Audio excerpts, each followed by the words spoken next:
વધારે સમય નહીં લઈએ, થોડી વાર સહન કરી લેજો. કારણ કે ટાઈમ થઈ ગયો છે તો બધાનું ચિત્ત મન હવે અંત તરફ જઈ રહ્યું છે, એટલે બધા બરોબર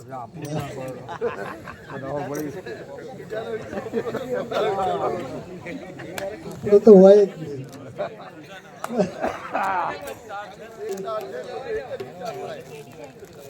શરૂઆતથી સત્સંગમાં બાપુએ નામનો મહિમા, સરસ નામ ઉપર બાપુએ આજે આપણને એટલો પ્રકાશ પાડ્યો કે નામ શું છે. એ નામ આપણને આજે બરાબર દ્રઢ કરાયું છે કે નામ કોને કહેવાય. અને એ નામ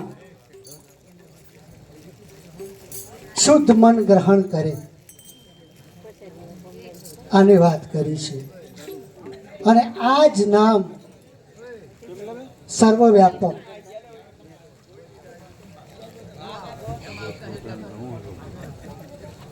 આ નામ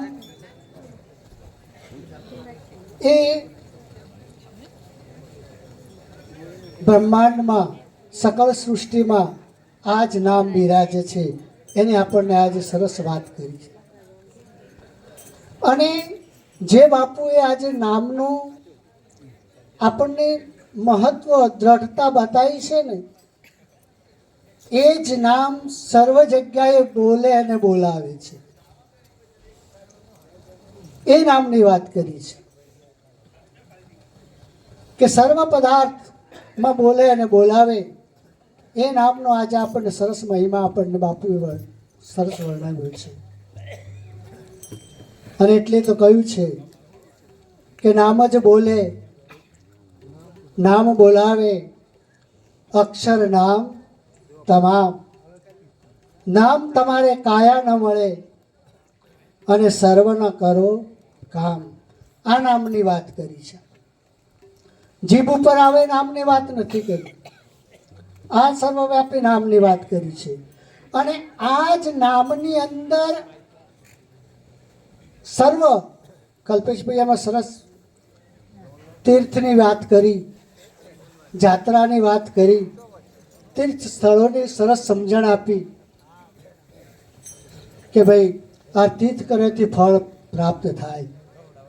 પણ હમણાં જ બાપુ હમણાં વાણી બોલ્યા એમાં, સકળ તીર્થ મારા સદગુરુ ચરણે. આ બધા જ તીર્થો, 68 તીર્થો, જે સકળ તીર્થો છે આ નામમાં સમાયેલા છે. અને એ નામનો મહિમા બાપાએ આજે સરસ બતાવ્યું છે કે આ નામની વાત છે. આ સકળ તીર્થો આમાં છે. નામ જ કાશી, નામ જ ગંગા, નામ તીર્થ ને ધામ. સચરાતરમાં નામ બિરાજે, ઠાલું ન મળે કે ઠામ. એક બી ઠામ, સોયની અણી મૂકીએ એટલું ઠામ, પણ આ નામ વિના નથી. અને આ નામને, આ સર્વ વ્યાપકતા, સચરાચરમાં વ્યાપેલું નામ. પણ હવે આપણે થોડીક વાત કે ભાઈ આ નામ આપણને બાપુએ આપ્યું છે, તો આ નામ આપણને કઈ રીતે મળ્યું છે? આ નામ આપણને કઈ મફતમાં નથી મળ્યું. પહેલા તો આપણું શીશ અર્પણ કર્યું છે ત્યારે આ નામની પ્રાપ્તિ થઈ છે પ્રભુ. ત્યાર પછી આપણે નામનો ત્યાગ કર્યો, રૂપનો ત્યાગ કર્યો, ગુણનો ત્યાગ કર્યો, ત્યારે આપણને આ નામની પ્રાપ્તિ થઈ છે. આપણે ત્યાગ્યું છે. સંન્યાસીઓ ને આપણે જોઈએ, કોઈ જોગીઓ, યોગીઓ એ ઘર સંસારનો ત્યાગ કરીને વનમાં રહેતા હોય, એ પણ એક આપણે ત્યાગી ગઈ. ભગવા વસ્ત્રો પહેરીને ત્યાગ કર્યો હોય, પણ આપણે પણ એક ત્યાગી છીએ. આપણે પણ સદગુરુ મહારાજના ચરણોમાં ત્યાગ. હવે આપણે વાત કરીએ કે બાપા વારંવાર કહે છે કે જો આ ત્યાગેલું કેમ પાછું આવે છે? આ ત્યાગની ભાવના ટકતી કેમ નથી? વારંવાર બાપાના સત્સંગમાં આ ટકોર હોય છે કે તમે જો ત્યાગ્યું છે તો કેમ પાછું વળીને આવે છે? આ ત્યાગની ભાવના વસ્તુ તો બાપાએ લીધી નથી ને. તન, મન, ધન, શીશ એ તો આપણી પાસે જ છે, પણ આપણે ભાવ પ્રગટ કરીને બાપાને અર્પણ કર્યું છે અને આપણે બાપાને શરણોમાં ત્યાગ્યું છે. તો આ ત્યાગ ટકતો કેમ નથી? વૈરાગ વિનાનો ત્યાગ અને વિવેક વગરનું જ્ઞાન આ બે લાંબો સમય ટકતા નથી. પૂર્ણ વૈરાગ જોઈશે. વૈરાગ એટલે આપણને જે દ્રશ્યમાં, જે દેહ ઉપર આપણે જે રાગ થઈ ગયો છે, આપણે જે આસક્તિ થઈ ગઈ છે, આ આસક્તિ જ આપણા ત્યાગને ત્યાં ટકવા દેતી નથી અને પાછો ખેંચીને લાવે છે. જો આ આસક્તિ આપણી દૂર થઈ જાય તો આપણું ત્યાગેલું કામ લાગે એમ છે, ત્યાં ટકે એમ છે. અહંતા સાથે હરિમય લખ્યો છે, મોડ્યો છે. હા, અહંતા સાથે છે, અહમ સાથે, એટલે આ બધું બગડે છે. એટલે બધું બગડે છે બાપા. અહંતાની હદ છોડી દો. અહંતાની હદ છોડે તો પછી અનહદ ભવિષ્ય, અને તો જ આપણી ત્યાગની ભાવના તો ટકી રહેશે. આ રાગ આપણને ખેંચી લાવે છે. એક મિનિટ. અહમ બ્રહ્માસ્મિ શબ્દ સાચો. વેદ કહે છે કે અહમ બ્રહ્માસ્મિ, પણ તમે અહમને કાઢી નાખો તો શું રહે? એકલો બ્રહ્મ છે. હરિ એક જ છે, એકલો જ છે હરિ, પણ અહંતા સાથે મળ્યો છે, જોડાયો છે. એટલે તમારો ત્યાગે કોમ ના લાગે અને પેલું જ્ઞાને કોમ નહીં લાગે. હતા તો નથી. અહંતાની સીમા જેવી તેવી નથી એવું બાપુ બોલ્યા.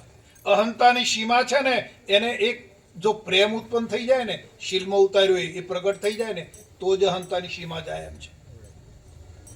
હરિખરો પણ આપણે એમ કહીએ કે હું બોલનાર છું એમ કહીએ ને એટલે અહંતા આવી જાય છે. હું બ્રહ્મ છું, હું આત્મા છું એમ કહીએ ને એટલે અહંતામાં જોડાઈ જાય છે. એ ના જોડાવી જોઈએ. આત્મા હાચો, બ્રહ્મ હાચો જોડાઈ જાય સંશય. હા, પણ અહંતા જે છે બરાબર છે એ બરાબર નથી. અહંતાની સીમા જો તૂટી જાય, વૈરાગ વગરનો ત્યાગ, વિવેક વગરનું જ્ઞાન અને અહંતા સાથે હરી લખે એવું બને નહીં. રાગ મટી જાય તો જ વૈરાગ પેદા થાય. જે ત્યાગ કર્યા આપણે આપી દીધું બાપુને, આપી દીધું છે, એમાં વૈરાગ થયો આપણો ને. વૈરાગ એટલે શું? વૈરાગનું લક્ષણ શું? વૈરાગ એને કહેવાય કે સકળ દ્રશ્ય તે અઠવાન અથવા જાણો સ્વપ્ન સમાન. મેં જે આપી દીધું છે એ સ્વપ્ન સમાન છે. આપણે અઠવાડો પડ્યો તો એમાં ગમે એટલી ભૂખ લાગી પણ એમાં ખાવાનું મન થાય? ત્યાં કશું ખોરાક નથી પણ એ અઠવાડ થઈ ગયું. તો આપણે જે ત્યાગ કર્યો છે એ આપણને અઠવાડ સમાન લાગ્યો હોય, દેખાયો હોય, પલિતી સમાન લાગે છે. આપણે જેનો ત્યાગ કરી આવ્યા કે નામ રૂપ ને ગુણનો ત્યાગ કરાયો કરી દીધો, એમાં આપણને એટલી બધી એમાં એના પર વૈરાગ થયો કે આ તો વિષ્ઠા સમાન છે ભાઈ, આપણે જે આપી દીધું એવું નક્કી થયું કે હજુ સારું લાગે છે. દરેકને મોય તપાસ કરી લેવાનું કે આપણે ત્યાગ તો ખરું, આપ્યું ખરું બાપુને, બરાબર, પણ એના પર ઉપરામવર્તી થઈ. વમી આહારની ઈચ્છા કોણ કરે? કરે કરે કૂતરો ને કાગ. આપણે જે વમી કરાયું છે, આપી દીધું છે, વમી કરી નાખ્યું, આપી દીધું, તો એના પર એવી આપણી ભાવ થઈ જવો જોઈએ. એ વિષ્ઠા સમાન છે. આપણે એમાં વિચાર જ ના જવો જોઈએ, એમાં આપણી દ્રષ્ટિ જ ના જોઈએ, એમાં આપણો ભાવ જ ના થવો જોઈએ. તો આપણે આપણું આપ્યું ને, અને કોને સોંપ્યું? જેનું હતું એને. કોનું હતું? માલિકનું હતું અને માલિકને સોંપી દીધું. તો આપણું સોંપી દીધું પછી આપણે ચોખ્ખા થયા ને. તો પછી આ બધું ચોથી દેખાય. બરાબર. આ બૈરો બેઠો અને આ ભાઈઓ બેઠા ક્યાંથી લાયા તમે? કેમ દેખાય છે તમે? ગુરુ મહારાજ છે આ બધું. આ કોણ છે? ગુરુ મહારાજ જ છે બધા. કેવળ એક જ ગુરુ મહારાજ બિરાજે છે. તારે જગતનો બાદ થયો એમ કહેવાય. હા, જાગ્યા જગતના દિશે ચારે. જ્યાં સુધી બેન દેખાય ને જ્યાં સુધી ભાઈ દેખાય ત્યાં સુધી હજુ આપણે ત્યાગ્યું નથી. વાતો કરી. ખાલી વાત જ છે. અને જ્યારે તમારી દ્રષ્ટિ ફરશે તારે સૃષ્ટિ ફરી જશે. તમને ભ્રમ સિવાય ગુરુ મહારાજ સિવાય બીજું કાંઈ ભાષે નહીં. જ્યારે જોઉં તો મારા રામ રંગીલા લોક ના લખે અલૌકિક લીલા, એ સ્થિતિ આવી જશે. હા, કેવળ વાતો નથી કરવાની. અને બેઠાય તો આવજો, આવું કરવું હોય તો આવજો. મહેરબાની કરજો, અમને હેરાન ના કરો. તમારે આ સ્થિતિ લાવવી હોય તો બેસજો.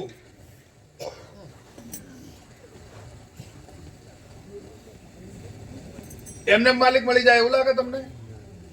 ક્યાં ઉતર્યા છો? માલિકની શોધમાં ઉતર્યા છો. એ તો બાપુએ બધી કળા કરી હતી તમને,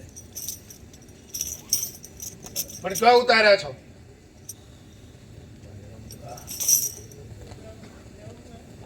વ્યાપક તો આપણને અનુભવ કરાયો છે, ખાલી એનો એક સીમિત દર્શન કરાયું છે કે આ પદ આવું છે. પણ આપણો ભાવ, આપણો વિચાર એ વિશાલતાને થઈ ગયો, ભર્યો, વ્યાપકતા થયો. બાપુ, હા, અર્જુન કૃષ્ણને પોતાના મિત્ર જ માનતો હતો. હા, અને સાચા મિત્ર માનતો. જ્યારે અર્જુનને એમ થઈ તો મિત્ર તો પરમેશ પોતે છે. હા. અર્જુનનો મિત્ર તરીકેનો ભાવ જ ફરી ગયો. ફરી ગયો. અને કૃષ્ણને એમ કહે, હે મારા ગુરુ, મને તમારા શરણોમાં રાખી, હું તમારા શરણોમાં આવી, મને તમારા શરણોમાં રાખો. એનો ભાવ બદલાઈ ગયો. બાપુજી આ રીતે ભાવ બદલી નાખેલો છે. એ ભાવમાં પલટો થયો તો હતો કાસમીઓ એક બળદ રાખેલું ગોણી ફેર બહાર. હવારમાં જોડી ગોણી, બપોરે સુધી ગોણી ફરે અને પછી બપોરે બળજો તો હવારથી બપોર સુધી હેડે. પાટા બળજો કાશી હતું ગમનમાં કાશ અમને તો તેલ ને હેડી ગયું તો બળજા નું થયું.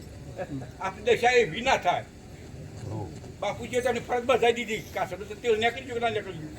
પણ આપણા તત્વના તો રહે હું. મેં હમણાં પહેલા જ ટકોર કરી હતી કે કોને છોડાયા, કેવા હતા ને કેવા બનાયા, કોને બનાયા. વાહ રે વાહ. તો પોકી જવાના, તો તમારા વિચારને જોડી દો. આપણે આખો ભાવ પલટી રાખવાનો છે અને એવા જ રહેવાનું છે. અને જો ભાવ નહીં બદલાયો બધી વાતો તો પછી ખાલી કેવળ ફોગટ ફેરા છે. જો તમારું અંદર શુદ્ધિકરણ ના થયું, અંતકરણ ના બદલાયું તો બધું માથે પડેલું છે એમ જ ગણી લેજો. ચો જતા તો ચાય નહીં અને હું લાયા તો બાપુ બધા કમ્પ્લીટ જ છે, પણ આનંદ જ છે બસ. તો જ આપણે વાત ના. મારે તો આમ ટકોર વાત છે. મારે તો આમ બરોબર ટકોરા મારીને જાગ્રત રાખવાના. અમારો દેહ રહેતો હજી તો તમારે ચિંતા નહીં કરવાની, પછી જોઈ જશે. બાકી ટકોરા મારીને જાગ્રત કરવા. કેવા કરવા?